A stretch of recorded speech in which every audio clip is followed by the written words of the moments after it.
Okay, well, hello everyone, and welcome to today's webinar. This is the third webinar of the DLF eResearch Network, and today we're going to be talking about library instruction, faculty and student engagement. This is Rita Van Dynen, of course, and I'm your moderator for today's session. And just a few quick things before we get started. Audio is accessible either by conference call line or by voice over IP, and you'll see that information there in the chat box. If you have any problems during the webinar, technical issues, just let me know. Either send me an email or you can send me a private chat by mousing over my name and click on Start Private Chat. And also know that you can exit and re-enter the webinar at any time. So joining us today are our eResearch Network faculty member, Jason Clark from Montana State University. Hi, Jason. And Margarita Corral from Brandeis University. And we're also expecting Kendall Rourke from Purdue University. And Plato Smith, who is our other fellow, will not be joining us today.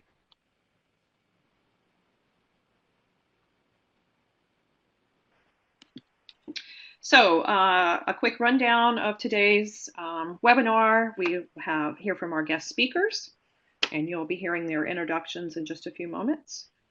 We'll follow up with their session with a little bit of Q&A, and then we'll go through your group activity slides. Caltech is not able to join us today, so I will be filling in for them.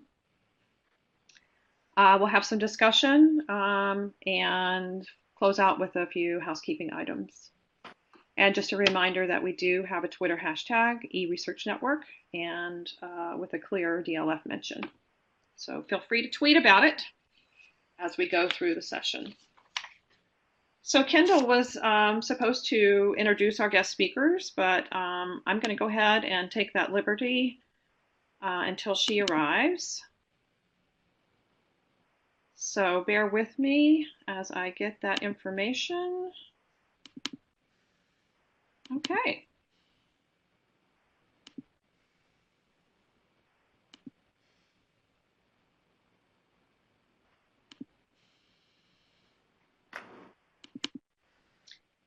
Okay, so welcome to today's guest speakers, Elaine Martin and Donna Kafel. Elaine Russo-Martin has a master's degree in library science and is a director and a DA, is director of the Lamar Suter Library of the University of Massachusetts Medical School in Worcester, Massachusetts. The Lamar Suter Library serves under a contract from the National Library of Medicine as the regional medical library for the 6 New England states.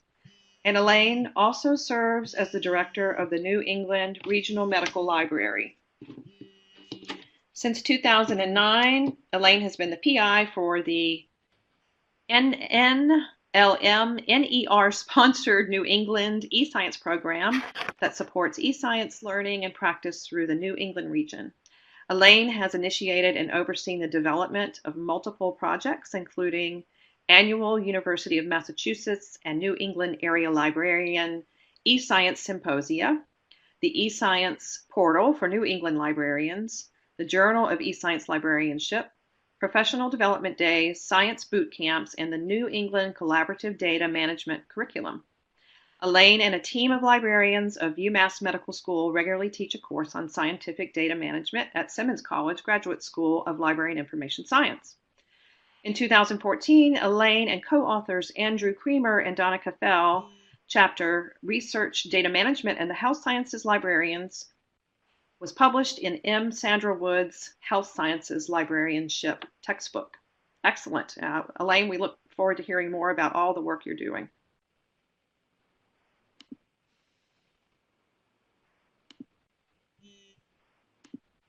Okay, and Donna Kafel is an RN and also holds an MLIS and is the project coordinator for the NER-sponsored New England eScience program, In this role, Donna coordinates the planning of the annual University of Massachusetts and New England Area Librarian eScience Symposia, the New England Science Bootcamp for Librarians, and professional development workshops, including 3 Teaching Research Data Management with the New England Collaborative Data Management Curriculum workshops.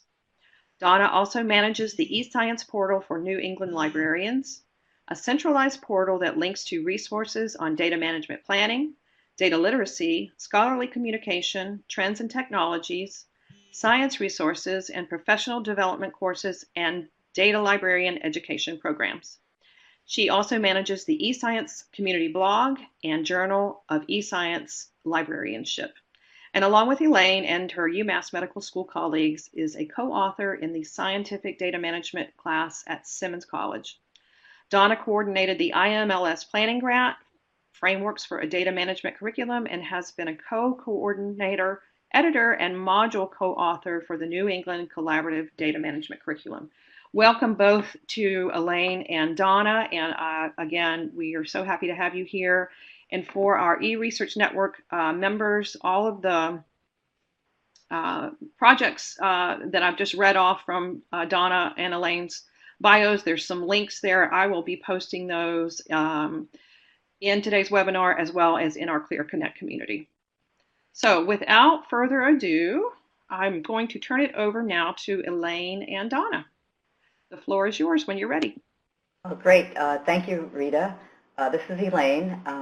I will be starting off our presentation, and then Donna will take you through more specifics about the curriculum. Thank you for having both of us here today. We did present last year and found it very interesting and valuable to be able to share our experience with you and to hear from you. Before I get started with our formal presentation, I just wanted to say a little bit about our regional network. The National Library of Medicine funds 8 regions throughout the country, and we serve as the regional network for New England, where it's a 5-year grant and will be going up for renewal again in 2016. We've had this contract now for 15 years, so we're very confident going forward. During this present 5-year grant, it was specified that the regional networks would start a program related to data management. And we've been a leader amongst the 8 regions in having a full-fledged program in research data management, which we call eScience. At that time, that was the familiar term. We have over 180 librarians from the sciences and the health sciences that participate in our programs. As was mentioned, we have a symposium, we have professional development days, we offer a class, and we've been tracking those who have been actively participating in our program. And we look to grow the network in the future and are branching out in our next proposal to not only include librarians, but to think about how we can also include researchers in the network and what some of the tools and resources that we offer now, how they would be transformed if we did that. We're here today to talk about our teaching curriculum, and I'm going to take you through the process of how we got started and some of the background, and then Donna's going to talk about the specifics. So in this presentation, we'll be discussing the background of the New England Collaborative Data Management Curriculum, which we call the NECDMC. And we'll talk about how the project gets started, the 2 phases of the project, our work with multiple partnering libraries to fully develop the curriculum content, and then the piloting of the NECDMC. The project began in August of 2010 with a 1-year Institute of Museum and Library Services National Leadership Planning Grant. In this grant, our library, the Lamar Suter Library at the University of Massachusetts Medical School, and another library, the Gordon Library at the Worcester Polytech Institute, partnered to develop frameworks for a data management curriculum. And what you see on the slide is kind of the front page of what the frameworks entailed. The two schools are located both in Worcester and have a long history of collaborating together. Both libraries were concerned about the long-term management and stewardship of research data produced at our own institutions and the lack of formalized data management training for our students engaged in research projects. During this first phase of the project, an educational committee made up of librarians, researchers, a graduate student, educational consultants, instructional technologists, and an evaluation consultant met regularly. And to inform the committee, experts in academic campus data services and systems, data curation, and data management instruction were invited to present at our educational committee meetings. Jake Carlson from Purdue came, we had visitors from Cornell, etc. The project team conducted interviews with undergraduate and graduate students from WPI and UMass Medical School to assess their current data management practices, whether they had any structured RDM training, and their perceptions about data sharing and data preservation. The team also conducted a literature review of openly accessible online data management courses. And at that time, this was a few years ago, there was only one online course on research data management, and it was in marine science from an Australian university. And it was accessible only for a limited time. When we went back to go find it, it wasn't there. So there was a need at the time for this course. And this slide talks about what we found when we interviewed the students. So in all, the project team conducted interviews with 50 students. These included 30 undergraduate students at WPI, 10 graduate students, and 10 graduate students at UMass Medical School. The WPI students were mainly engineering students, while the UMass Medical students included medical students, a graduate school of nursing students, and students enrolled in the Graduate School of Biomedical Sciences. And on the slide, you can see some of the comments from the student interviews. These responses illustrate a range of student data management practices and perspectives, such as sending data files via email, or assuring that one member of the project team is taking responsibility for storing the data, or destroying human research data that could potentially be useful if personal identifiers were removed, not seeing the benefit of sharing research data, and trying to find poorly labeled data that is stored in an ad hoc basis.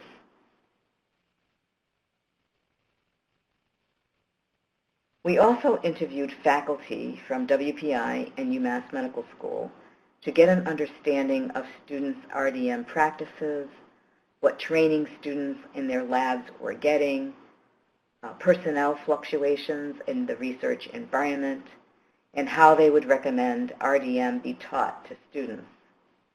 And what we learned from the faculty was that student RDM practices vary widely. There was really no formal training for students. The nature of the lab research is such that students and lab personnel change frequently, with new students arriving on a research team, others leaving, often per semester, and graduate students who know the daily overseeing of project pilot data or project data leave upon graduation, and then the next student doesn't know where to find the data. Faculty emphasized that data varies greatly from one discipline to another and from one project to another, and that students need to be taught RDM concepts within familiar contexts. So it wasn't enough just to teach the principles, but they had to be in context. So when we planned the frameworks for for the curriculum, we looked at the National Science Foundation's Data Management Plan requirements, and we created what we call the simplified version of these requirements, as you can see on this slide. We used the Simplified Data Management Plan as a template to develop the learning objectives and lesson plans for the course modules. So there are 7 modules, and they're based on what we gleaned from the NSF Data Management Plan, and we called it the Simplified Data Management Plan. The Simplified Data Management Plan can also be used as a template for teaching students how to write data management plans. For an example, an instructor might have students review one of the curriculum's research cases, or perhaps students' own research projects, and use this simplified plan in the template to create a customized data management plan that meets their needs.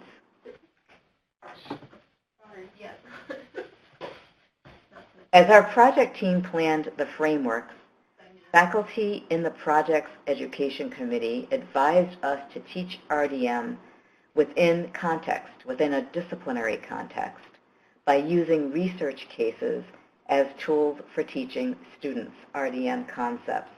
There was no way that we could teach a class for every discipline. And while the modules are subject agnostic, the teaching cases would be subject specific. So our framework was going to be generic, based on the principles of the Simplified Data Management Plan, but we were going to add the context through a problem-based approach using teaching cases. And this is what our faculty advised us to do, and it's worked out very well. So we took our faculty's advice on structuring RDM instruction with actual research cases, and in fact they help us write the cases. And in the course of the framework's planning grant, we developed 4 research cases, 2 from each of our tool schools. Each research case included a summary of the teaching points, the narration of the case, and follow-up discussion questions. These research cases were written by librarians, a consultant, and the faculty that were participating in our education committee. So it was a team-based approach for working on these cases. Subsequently, our cases have grown, and it's our desire to continue to grow the database of cases. We now have 11 research cases. Many of these cases have been contributed by NECDMC's partnering librarians and students in our Simmons class that a team of us from UMASS Medical School teach. The cases include a clinical health study, a health study conducted in a lab, a biomedical lab case, a qualitative behavioral health study, an engineering test lab case, a multidisciplinary case, a model organism neuroscience lab case, an ecological field case, and a genomic research case. We welcome new contributions of cases, so if you know of any research projects that you're doing or that are interested in participating and adding to our database of cases, we would welcome these contributions. Following the completion of the frameworks, now the frameworks was basically an outline. It was a planning grant, and so it was to plan what the curriculum would look like. So we had the modules, we had the cases, but we didn't have the lectures written because it was only a one-year planning grant. So our next phase was to actually develop the lecture content, the slides, the activities, the exercises for each of the modules. So following the completion of the frameworks project, the project team received funding from the National Network of Libraries of Medicine in 2012 to fully develop the lesson plans into 7 online modules, and the modules are on your screen. This is a diagram of the NECDMC modules. Module 1 is an overview module and serves as a good introductory module about research data management. And as you can see, the other modules cover specific components of the Simplified Data Management Plan. So we have a module on data types, metadata, data storage, backup and security, legal and ethical considerations, data sharing, repositories, etc. Each of the modules is designed to be used as a standalone module or in conjunction with other modules. Instructors can select specific modules that meet the learning needs of their students. And as I said, the modules are discipline agnostic and cover universal RDM concepts. And so what people are doing is taking the cases and applying them to the various modules. So not all cases deal with every module. So if you wanted to teach, Module 1 and Module 2, you would look for the case that most appropriately discusses aspects of those items and use that case in parallel with the lecture content from Module 1 and Module 2. We don't advise you to teach all the modules at once in one day. It doesn't work. And people have used a variety of methods of how to teach these modules, and you'll hear more about that, later. So the full development of NECDMC began with identifying libraries in the New England region who had interest and expertise in research data management, and then inviting them to partner to author content for lectures in PowerPoint slides for each of the modules. These partners included Tufts, Northeastern, UMASS Amherst, the Marine Biological Laboratory in Woods Hole Oceanographic Institute, Harvard, the University of Connecticut, and UMass Medical School. The teams authored different modules, so we authored modules 1 and 5, and we served as editors for the curriculum as a whole to make sure that the curriculum fit together. And along with developing lecture content, some of our partners contributed actual data management plans from their institutions, and some of them wrote research cases. So we do have samples of these things as well as part of the curriculum. This slide shows a screenshot of the NECDMC homepage. At this point, I'm going to turn it over to Donna Kafel, who had been the project coordinator for many of our eScience projects, including this one. And Donna is going to more fully walk you through the curriculum and next steps. So Donna? We're just switching seats here. Good afternoon, everybody. I'm delighted to be able to be part of your webinar and to give you kind of a virtual tour, a virtual tour of the New England Collaborative Data Management curriculum.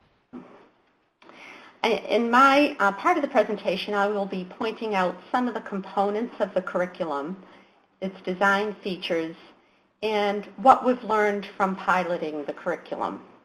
As you can see on the left side of this screenshot, I'll just progress to the next slide.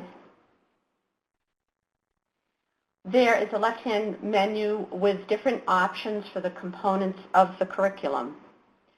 This particular slide is the page for lesson plans for teaching data management, and this page can be easily accessed by clicking the lesson plan box on the left-hand menu of the curriculum site. So each of these links to the lesson plan for specific modules, and they're all in Word document format.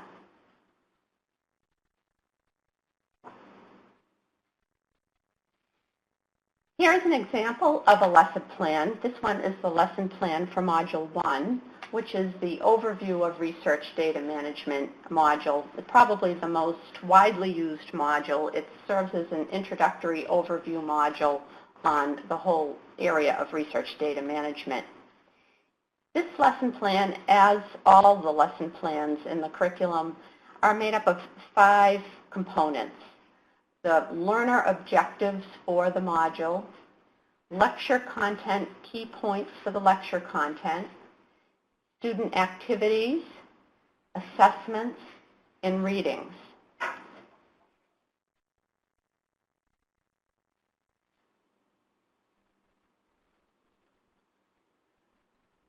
This, by clicking on the box called Modules on the left-sided menu, you can access this page that features the links to the actual modules There are links to the Word document, which is the lecture notes or lecture content for the module, and the PowerPoint slides, which can be used for instruction. Additionally, there are links to activities. The different modules have related activities based on their topics.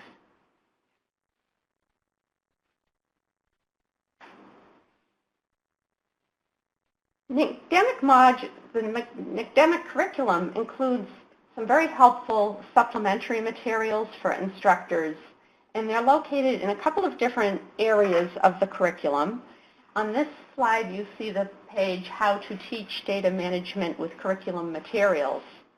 And these materials on this page are the links to the Simplified Data Management Plan, that template that Elaine had discussed earlier, a directory of the research data management concepts and issues that are illustrated in the teaching cases, and guidelines on how to teach using the cases.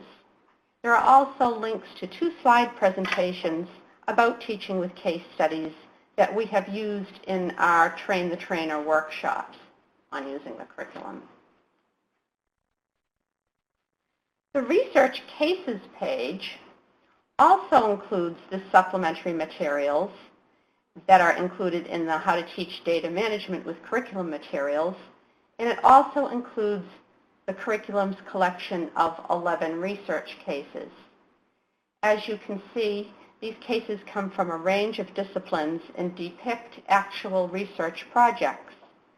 They include 2 clinical health studies, a health study in a research lab using derived data from multiple projects, research conducted in a biomedical engineering lab, a qualitative behavioral study, an engineering test lab case, an interdisciplinary research project, a field study encompassing biology, ecology, and environmental science research, a study from a neuroscience lab using a model organism, a zebrafish, and a genomics, microbiology, and virology lab research case.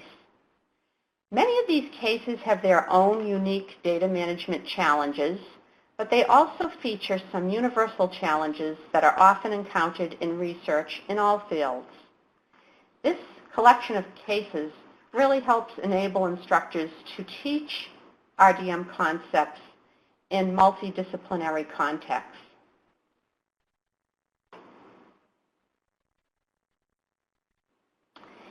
Each of the research cases begins with a summary of teaching points.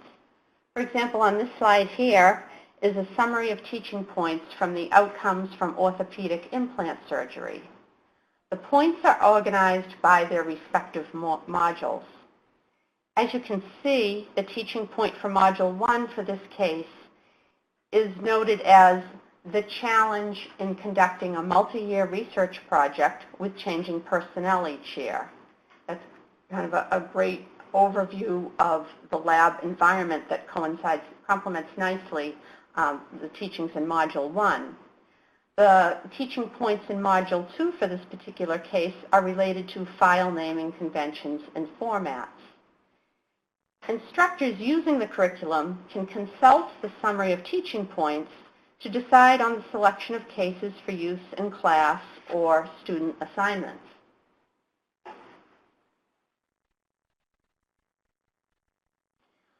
Following the summary of teaching points is the actual narrative of the teaching case. And again, this one is from outcomes from orthopedic implant surgery.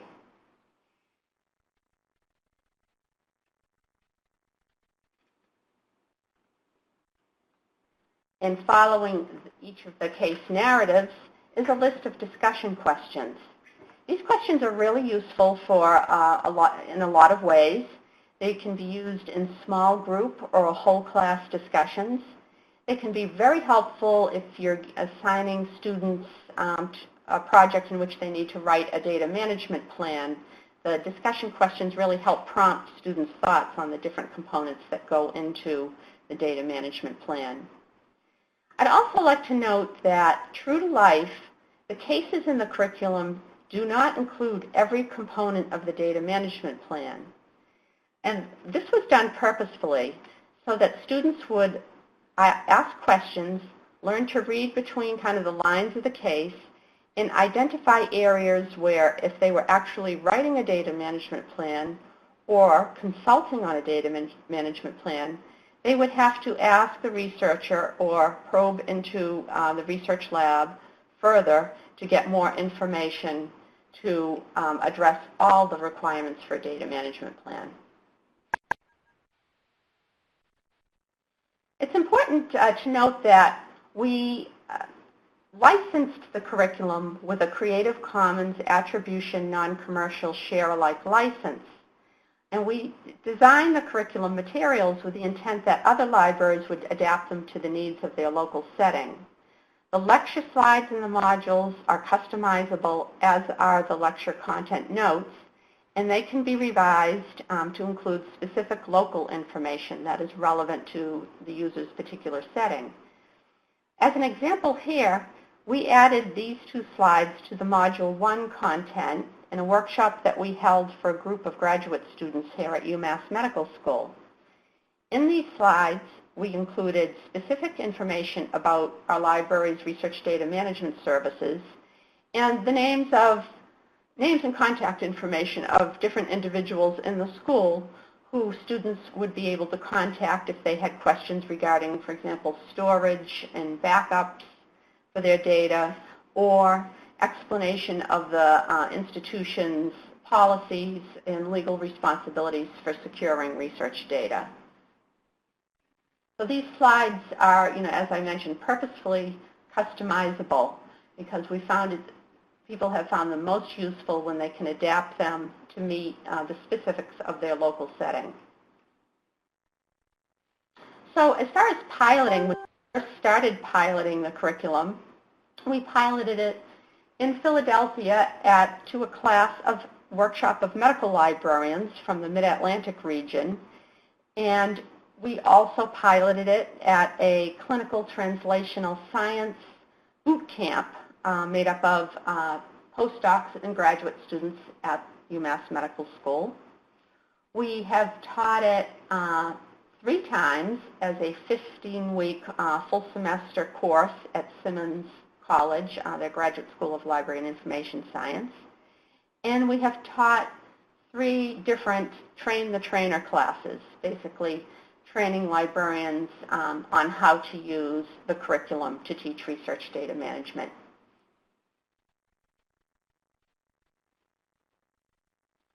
Beyond UMass Medical School, we launched the curriculum in November of 2013, and we coincided that launch with our first instance of our Train the Trainer workshop.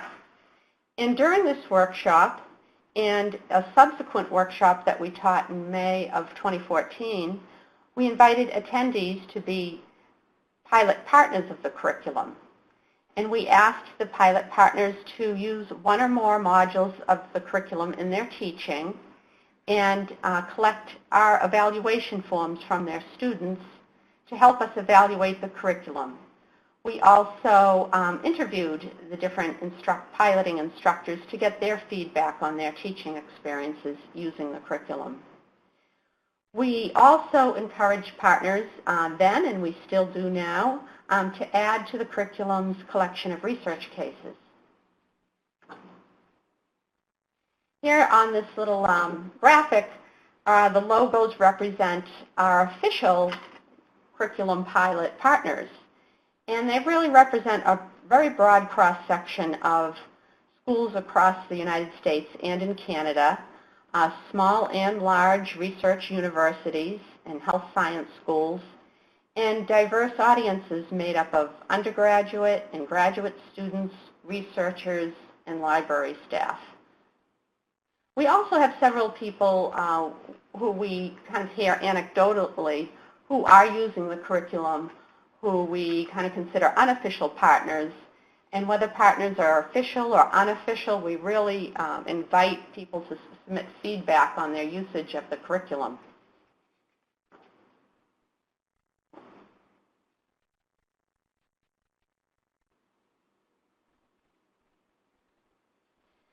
So our pilot partners have used the curriculum in many different ways as depicted in this diagram. And these range from one-time overview classes often held in the library or embedded as part of student orientation programs, or as a full semester credit course for graduate students, a one-time professional development workshop for librarians, or perhaps in some cases they've done multiple week workshops featuring a different module each week. As I mentioned before, we've held it as a semester-long class for library students. And we have a colleague from Tufts who has actually taught the workshop in the context of 2 different scientific conferences. The research cases are being used different ways as well, and as we've learned a lot from our piloting partners on how they've used them and suggestions for using them, as well as our own experiences, there are many different ways that they can be enfolded into instruction. Many instructors have preferred to use the cases in a flipped classroom type approach by assigning a case as a pre-reading before a class and then having the students discuss the case or do an activity related to the case in class itself. Many of the cases are long and detailed and require, concerted effort to read, so that it is ideal to assign them, many of them, before class so that the students have sufficient time to read and digest the case before coming to class prepared to discuss them. We also have a couple of excerpts of cases in the curriculum in the case section, and those are shorter sort of snippets of the case that can illustrate various teaching points that are sometimes more usable for if you've got a shorter or a tight time constraint for delivering your class. The cases can be integrated into lectures. They can be incorporated into group work or homework assignment. And you will see, if you review some of the curriculum's lesson plans, that the cases are often included in the activity sections of the curriculum's lesson plans. One case-based approach to teaching research data management is to select a case and use it over a series of classes, discussing specific elements of the case that are relevant to different modules of the curriculum that you're using.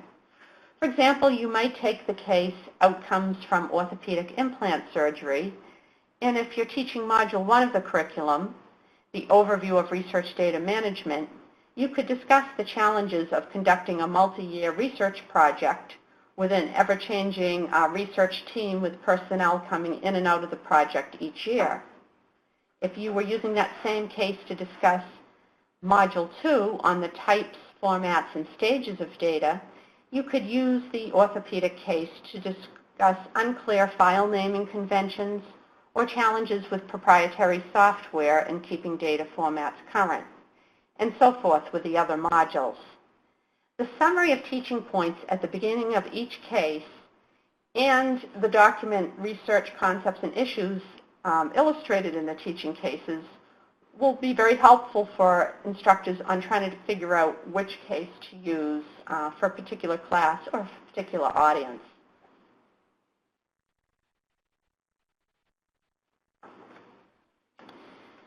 So since we started piloting the curriculum in late 2013, we've been collecting feedback from evaluations and from interviews with our partners.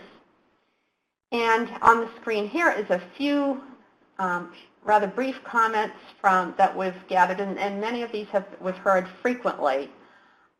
Instructors really like being able to customize slides to meet the needs of the individuals that they're teaching.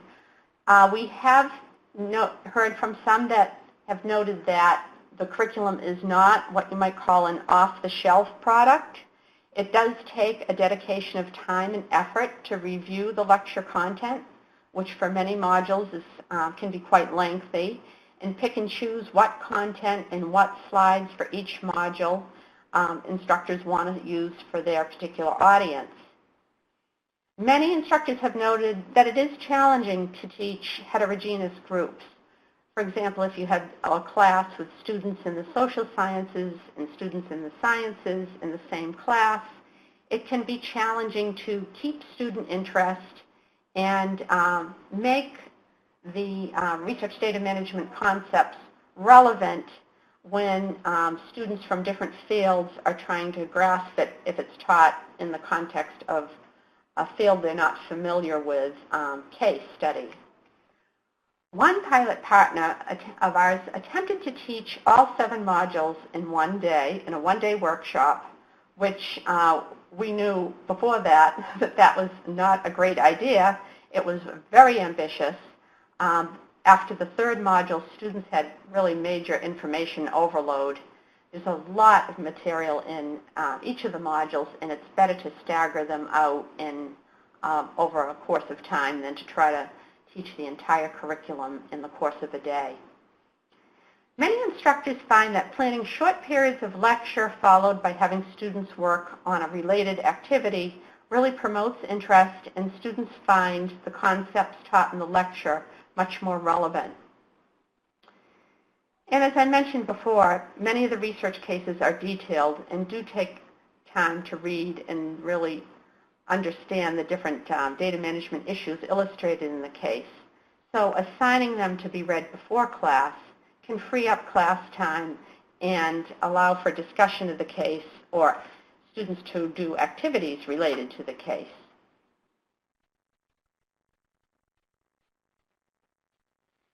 So while our formal pilot phase of the curriculum has been completed, we still encourage librarians that want to use the curriculum to give us feedback. This feedback really helps us improve the materials in the curriculum and gives us insight on the different ways that people are using it.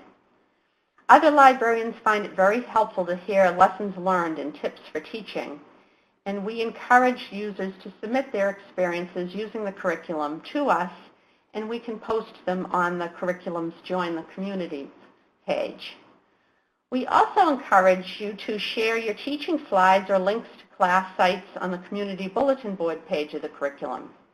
And as we mentioned earlier, we invite all NECDMC users to submit new teaching cases. Going forward, we're looking to expand the curriculum by developing interactive self-paced modules. We're also looking to collaborate with librarians in other disciplines.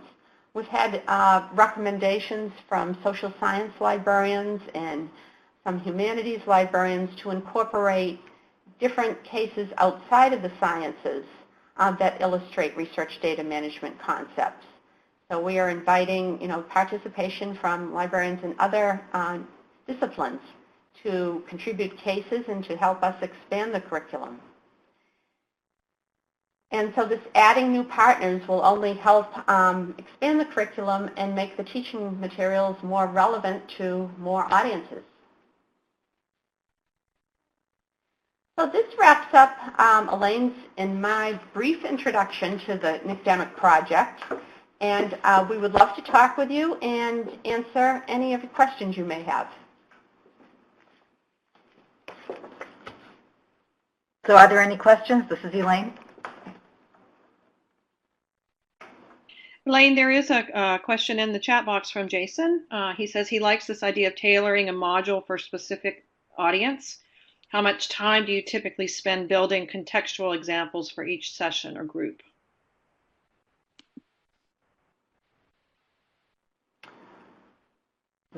I'd say probably an hour to 2 hours, tailoring a module for an audience. I think it's particularly challenging when it's a mixed audience, as I mentioned a little while ago, because it can be challenging to teach students who aren't familiar with a particular field to use a case in a different field. But generally we hear from our pilots it's about 1 to 2 hours of preparing from the curriculum. Yeah. I was going to say about 90 minutes maybe.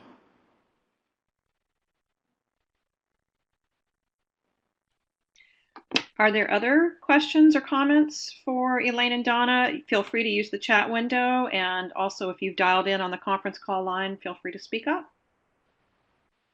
I mean, this is Elaine again. What we've heard is that the modules are definitely a good place to start, but customization is really important.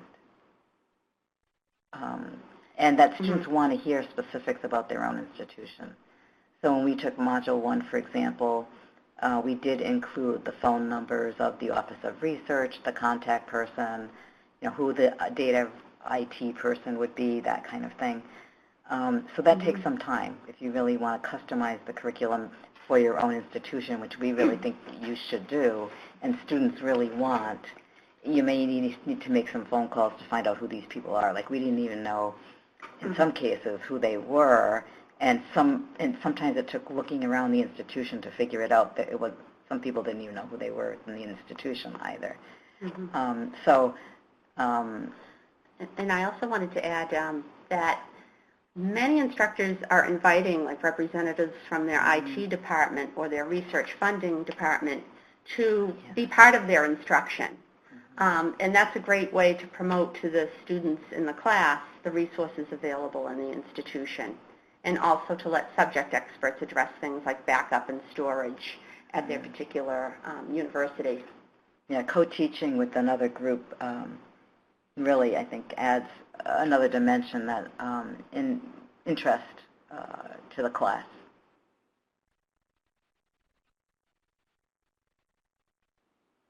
Hi, Elaine and Donna. This is Kendall. I'm sorry I missed the first part of your talk today. And congratulations on your new job. Heard that you're at Purdue now. Thank you. I'm still between time zones in my head. I have a question for you, though. I am really impressed and interested in the process of your collaboration and all the stakeholders that were involved in developing the curriculum.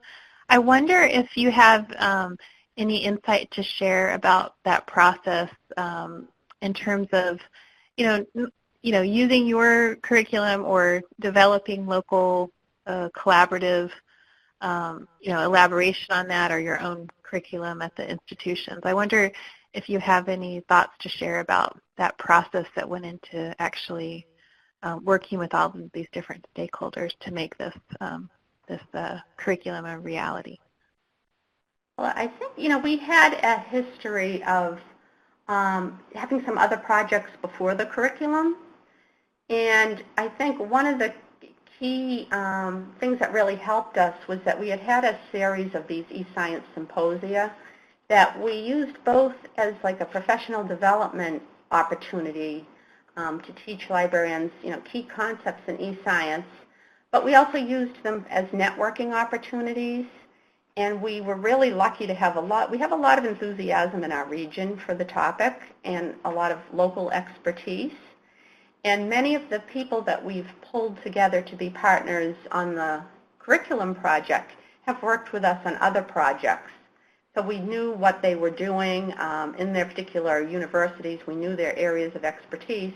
And we had also had some long-standing working relationships with them. So that was one key thing that really helped. And this is Elaine. I think that in expanding beyond the two institutions and looking at growing the collaboration, we were able to show that this was a real need and that no one institution could do it themselves. And so everyone would benefit by taking the piece that they knew best. And then we put all those best pieces together. So, we weren't experts in metadata, but MIT is, or someone else is. But we could be experts in something else. And so being able to figure out who had the expertise in a particular area and then putting those people together and then sharing that was really I think the benefit, where everyone realized there was no way they could do this all themselves.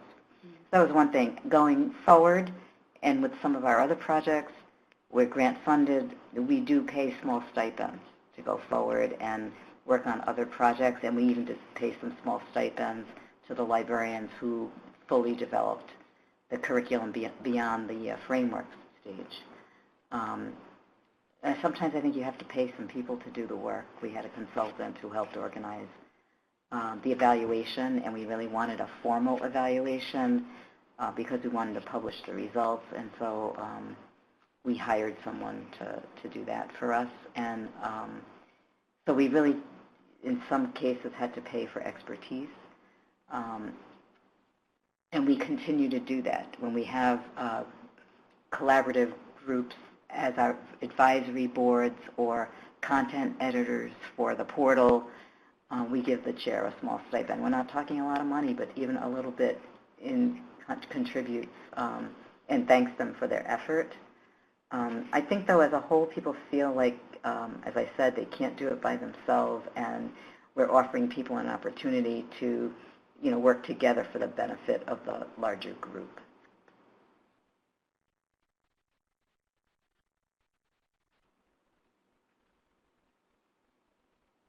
Okay, are there other questions or comments for Elaine and Donna? Feel free to use the chat room and or the conference call line, whatever your preference is. I want to just take a moment to again thank both of them for joining us today. It's a tremendous wealth of information, and I hope that everyone present will investigate all this curriculum material that's out there and see what might work for your institution. So I have invited Elaine and Donna to stick around and listen in on the work that you all are doing in instruction and outreach. So again, feel free to use the chat window to continue to ask the two of them questions. And I'm going to advance the slide deck and move forward with the slides that you all have submitted as part of the group activity. So Donna and Elaine, prior to today's webinar, we asked each of the eResearch Network members to prepare one slide that highlights their institution's experience with research data management, instruction, and outreach. We asked them to tell us about their most successful instruction, outreach, and engagement experience. What did they do? How many attended? What did you learn? And what might they have done differently? As I mentioned earlier, Caltech is not present today, but they did send in some slides, so I'm going to speak on their behalf. And as you can see from the slide, they haven't really done much of anything besides put up a DMP-like thing on a LibGuide, which seems to have been getting the grants. Not really formally incorporated into the library workshops or as a standalone offering. They are re-envisioning library instruction as a whole this summer.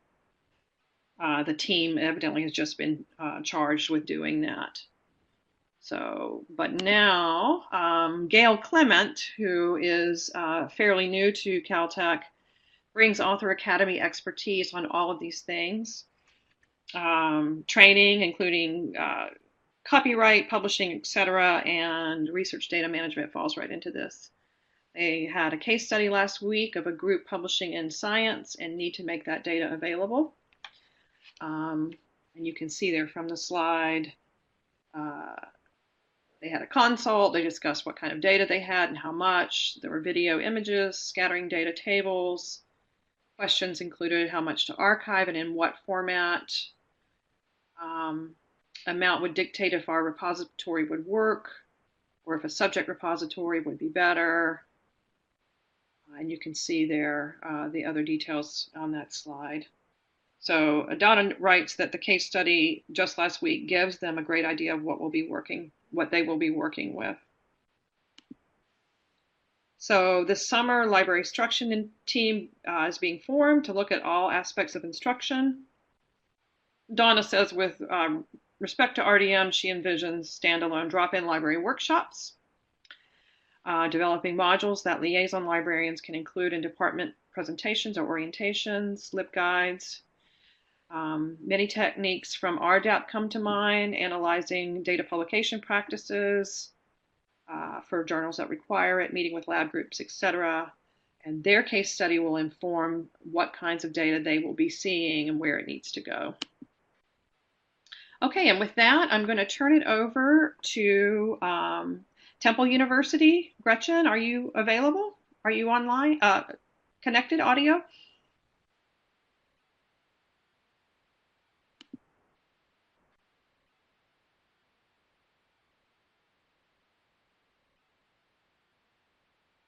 Gretchen, I have given you microphone rights. So if you've got your audio connected, you can use your speaker's microphone or headset, or you can dial in.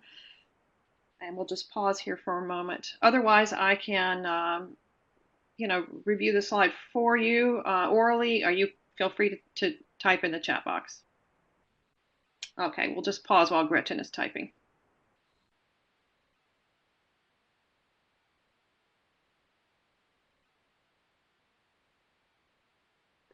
Okay, no problem. Go ahead and dial in, and I will repost that number for you.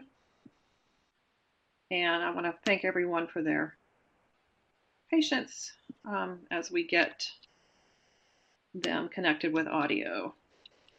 And there's that number.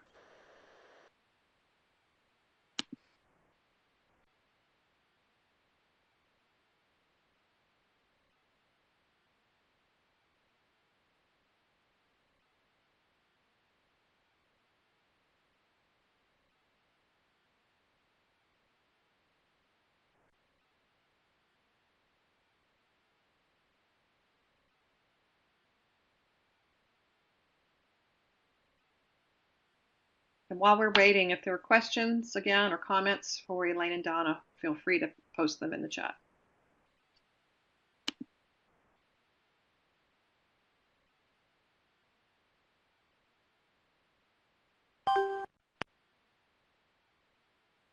Okay, you're on.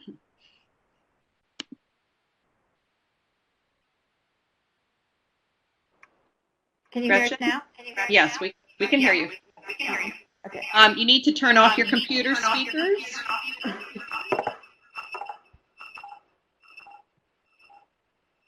No. How do that? Well, you could just go back under here. Click there. Sorry, hold on.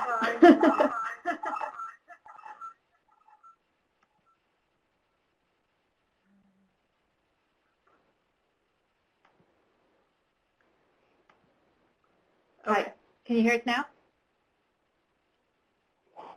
Hi, can you hear us now? Yes, can hear you loud and clear. Go ahead. Okay. So this is Margaret speaking right now. Sorry about all that. So we've done a few different activities with instruction and outreach on this. It was really hard to pick just one thing that was the best. I have listed a bunch of our different activities. We've done workshops that were based largely on the NECDMC curriculum, along with some others. We had a hands-on workshop for librarians with about 15 attendees. We had one for grad students with a much smaller attendance, and then we had one for the medical school faculty with even smaller attendance. And then we had an OSTP response session, which I'm going to talk about more in a minute. And then the other activities that we've done that have been really great have been our outreach activities. It's just sort of a lot of, like a hodgepodge of stuff. So when I talk to my faculty, I'm a new librarian kind of, so I have a really good excuse to reach out to my faculty and just want to like talk to them about their research, and I often bring up the issue of what they do with their data, so I've learned a lot that way. Sometimes I've had faculty like talk about how like they're busy because they're working on a proposal right now, so then I'll follow up with an email about data stuff, and then I learn more about their needs that way. We're currently trying to develop a repository, and we've gotten a lot of weird like referrals to different departments. We were referred to our bioinformatics people, which like they were not the right people for us to be in contact with, but they now are aware of our interest in this area, and I've been copied on a couple of emails that they've sent to other researchers in the biology department about data management So that's cool. I'm also working on a project with some other librarians requesting DMPs from my researchers. And in making those requests, I have gotten a lot of, I guess not a lot, I've gotten a few people who have responded and had additional questions. And we've gotten some really good feedback that way. And then also, like, in developing the repository and in developing our services around data management, I've contacted a lot of different offices. We've talked all about the different stakeholders, like the Office of Research and IT and legal, and reaching out to them has led to a lot of epiphanies or more complications, but it's all good to know. So it's been sort of an interesting way to bring in other people and to find out things we haven't thought about. And then the other little side note there, for the librarians, we do have a stats and data interest group that meets about monthly, and then we have sort of an internal Google spreadsheet of different data skills MOOCs that we sign up for, and then we can kind of chat with each other about how we're doing and what we wish we were doing more of and things like that. But it sort of has created a little community here of what our data interests are and what our needs are.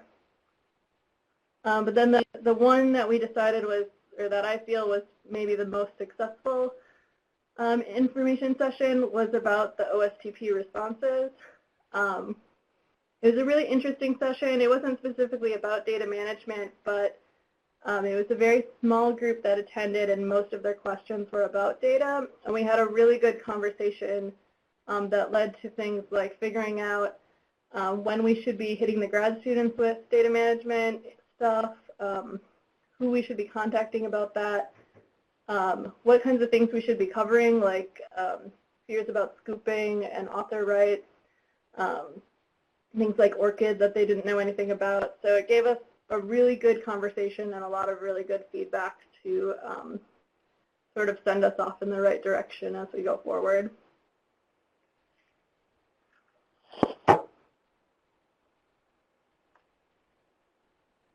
Great. Thank you, Margaret and Gretchen. Next up, Okay, thanks. University of Florida, the floor is yours. Hi, this is Lori. So we've done, from the University of Florida, we've done a lot of different instruction and outreach events. They've all been really well attended and well received. Some have been more general and others are more targeted to different UF communities, groups or departments. That includes like the digital humanities groups, bioinformatics, the Informatics Institute, some of the others.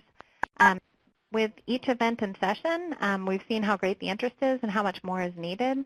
So the different events have helped us develop more scope for the next immediate steps and for refining our approach for the different types of events. Our most successful instruction or engagement, outreach engagement experience was the Big Data, Little Data, Having It All event, which was really a wide open event. We weren't sure who would come or how it would be. We thought we might get about 20 people. We had over 100 people attend, and we learned a lot more on the depth, breadth, and variety of the need on campus. So based on the Big Data, Little Data, Having It All event, we knew we needed to do more, which we already knew, but we knew that it would also be difficult given our resources and staffing. And so we began looking at more targeted events and activities that would be smaller scale or that might not. We also have a regular That Camp Gainesville event, which has over 100 attendees. But then looking at supporting and integrating with the existing events like Research Computing Day and other ways to support and scale for the campus needs and interests.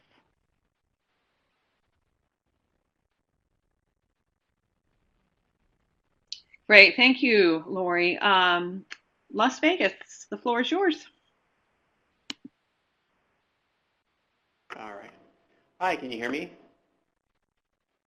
We can. Hello? Yes, we can hear you, John.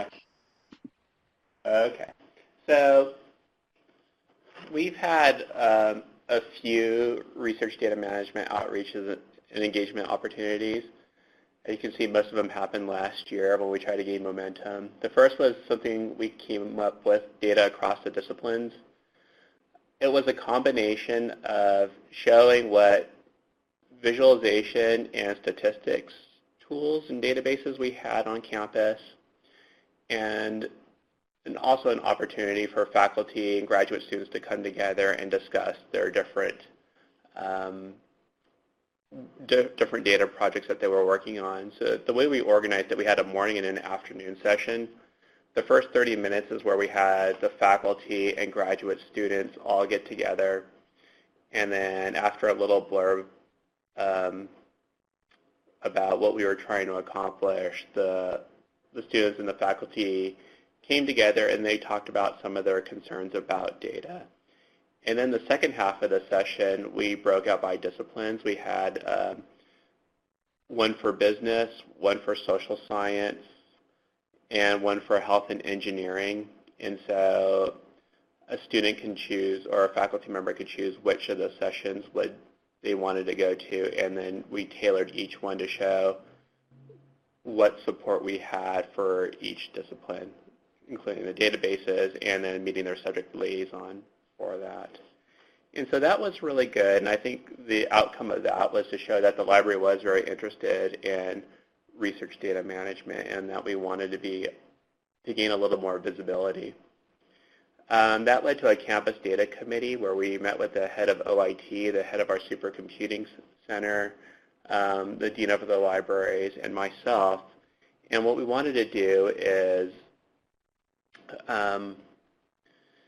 try to create a charge for a campus-wide committee to explore the existing data infrastructure and to survey the campus on what was desired. We were basing it on what UC Boulder did and what UNC Chapel Hill did for their research data management support. They have like really nice reports to do that, but we had a new president at the time, and we were in the process of getting a new president, and this kind of fell by the wayside, and we haven't been able to gain momentum. And then third and fourth are individual faculty consultations and a LibGuide that Sue created. Right. I completely forgot that we had this LibGuide. It was created right after I started in early 2013 based upon a request by faculty for a consultation when they were creating their data management plan. I just put together a LibGuide with all sorts of stuff that other people had created around data management planning and data sharing and things like that. And it's lived on. John's now co-editor of that LibGuide, and it's just become something that we have. Yeah, I'll look it up and post it in the chat window in just a bit. It's nothing fancy. It's just an accumulation of hopefully helpful stuff for people who kind of have to go it alone to some degree when making their data management decisions. And that's what we've done. Did you want to tell them about the cadre meeting yesterday? No? No. Okay, we've got some other things cooking in the background, but maybe next webinar.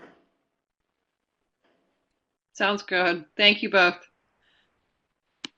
Okay, University of Richmond, the floor is yours. Hi, can you hear me? We can. Okay, great. Hi, this is Samantha. I'm the social sciences librarian, and I'm here with Krista, the digital preservation librarian, and we are half of our DLS eResearch team here today. So we really, at University of Richmond, we have not done much of any instruction or outreach related to research data management specifically. So we thought what we would do is first talk a little bit about our general approach to instruction, engagement, outreach that is certainly going to make up the backbone of whatever we decide to do about research data management. So about the University of Richmond, I think we've talked about this a little bit before, but we're very small, 4,000 or so students, mostly undergrads. We call ourselves Liberal Arts College Plus, meaning that we are essentially a liberal arts program, but we do have a ton of faculty and students doing research on campus. So these issues are definitely here. We have a very strong liaison librarian program, so everything that we do is built around relationships with faculty. The way we tend to reach students is through faculty, through course integration, things like that. So we also did want to include an example of a workshop that was done here by Lucretia, organized by Lucretia, another one of our team members, librarian. Not specifically about research data management, but something that might be a model or helpful for us as we go forward. So this is called Scholarly Publishing in 2015, A Brave New World or Business as Usual. And this is organized through the Scholarly Communication Librarian, but co-sponsored by the Office of the Provost and this group called the Faculty Enrichment Advisory Group. So there was a lot of buy-in around campus, again, that relationships thing, and a lot of advertisement that happened that way too. And what this was 2 sessions that were both the same, held this past spring. There was a morning and an afternoon workshop, so people could come to either depending on when they were free. And what we did was brought in an outside expert, a librarian, Gail McMillan from Virginia Tech, who had a lot of really interesting things to say and led this workshop, and I think was very well received by the folks who attended. So working with the existing structures that Lucretia has created for scholarly communications, outreach, I think will be helpful for us as well. So why am I talking about New York University? Well, I am fairly new to the University of Richmond, and I came from NYU before. So NYU is a research university, and I just wanted to share this example of one of the things that we did there that I thought was pretty successful and possibly of interest to this group for a couple of reasons. So one thing that we did, this thing that we did at NYU, we did it twice, was with the Responsible Conduct of Research program, which is, at NYU, it's done through the Office of Postdoctoral Affairs or something like that. But anybody on campus who is funded by NIH or NSF funds, including all graduate students, undergrads, everything, has to go to this continuing education program. So they have to go to, I think, 2 or 3 of these per year. So we got in on that. We said, hey, we would love to do a data management thing for your program. And so we were in. We held these workshops. So I said we did it twice. We had about 17-ish people each time. They were all graduate students. And I write a captive audience. They had to be there. And it was also the quote-unquote wrong audience. And the reason I say that is because we did plan to appeal to people across disciplines, but we found out, the first time we found out, I think the night before, that most of our audience were theoretical physicists and linguists. So we were a little bit nervous about that, and I was laughing as we're talking about NECDMC, how difficult it is to work with these heterogeneous audiences, and especially when you don't know who those are going to be. But it actually turned out great, and I think part of it was that we adapted some content from MIT about different topics and all of that, which I think actually probably went into the NECDMC curriculum eventually. But we also used Dorothea Sallow's Data Horror Stories collection, and I can send everybody the link to that. But basically what that is just, if you're not familiar with it, it's a long list of articles and short videos and things about times when data management has gone wrong. So we used a lot of, we showed some videos, and then we'd have them talk about what happened and what could have been done differently, and it was a lot of laughing, and I think people were very engaged. So that's why I wanted to share that. Possibly something that we could use here in talking to undergrads, because I think it is kind of an engaging approach. So, Krista, anything else you want to add? No? Okay. That's all from us. Great. Thank you both. So that wraps it up for our network members' contributions. And I just want to pause here before we close and ask Elaine and Donna if they had any comments about any of the things that they heard, any suggestions, any advice you could give our network members. Well, this is Donna. I was really intrigued by some of the ideas that people used. I loved that, as you had mentioned, Rita, the big data, little data, having it all title for a workshop. And we're getting some inspiration here for the classes we teach, especially to our Simmons Library School students. We've found that the NYU videos have always been very popular in illustrating data management issues in the research environment, and they've been very popular. Our pilot partners have used them, particularly in the overview module of the curriculum. And so I think the NYU people, deserve a huge congratulations for that work, because it's really very popular with just about every audience. And I've jotted down Dorothea Salo's data horror stories. I did not know about that, so I'm going to look into those. Those sound interesting. So this is Elaine, and I'm going to put in a shameless plug for our journal and encourage you that as you expand and move forward on some of these really exciting activities, that you think about publishing them and publishing articles in our journal. It's an online journal. There's no cost for you to publish in it, and we welcome contributions. And some of these might be very interesting. We do look at, we do include case studies as well as case reports. It doesn't have to be true research, although we do welcome research articles as well. But people are interested in best practices and hearing what people are doing, and so we do publish articles like that as well. In addition, in April, we will be having our eScience Symposium, and the theme this year is data services in practice, as well as instructional examples. We have poster sessions at that symposium, so if any of you are interested in speaking or presenting a poster, we would welcome you to come and present what you're doing in a poster session or at the symposium. The symposium is free to attendees as well, and it's here at UMass Medical School. So we are looking to expand the collaboration and welcome the opportunities to work with all of you beyond today. And we hope that you'll take advantage of our curriculum and our programs and services, and that we can find ways to continue to work together. And we will send a link to the symposium. Thank you, Donna, and thank you, Elaine, both.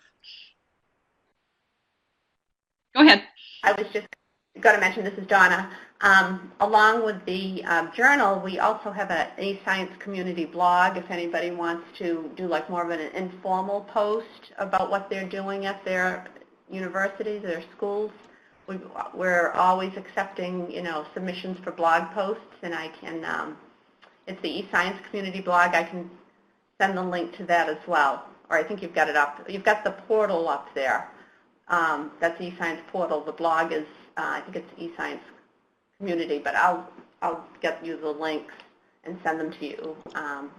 If you can give us, Rita, like a list server, if you have a list of people, or I can send it to you, Rita, and you can send it ahead to everybody. Sure, that would be great. Any other questions for Donna or Elaine, or any comments anybody wants to make about any of the content you've heard here today and what your colleagues are doing at our various institutions? Well, I'm going to take this opportunity to once again thank our guest speakers and all of you for attending today. And just a few housekeeping items. Just note on the slide that our next webinar is Wednesday, August the 12th at our standard 1 p.m. Eastern Time, and we will be talking about data collection, discovery, and analysis. Between now and then, you'll also be hearing more from myself and Jason, Kendall, Margarita, and Plato about our consultations, and we're ready to begin that process with each of our network members. If you are planning your travel for the fall, we will be holding our in-person meeting on Wednesday the 28th, which is during the DLF forum. So I will be posting more information about the forum and registering for the forum in our Clear Connect space. And just a reminder to use that Clear Connect space for discussions, for questions, for reaching out to one another, and also within our Google group. So with that, we'll close with just a few minutes ahead of schedule. And again, thank you all. And I will send out the link to the recording from today's session.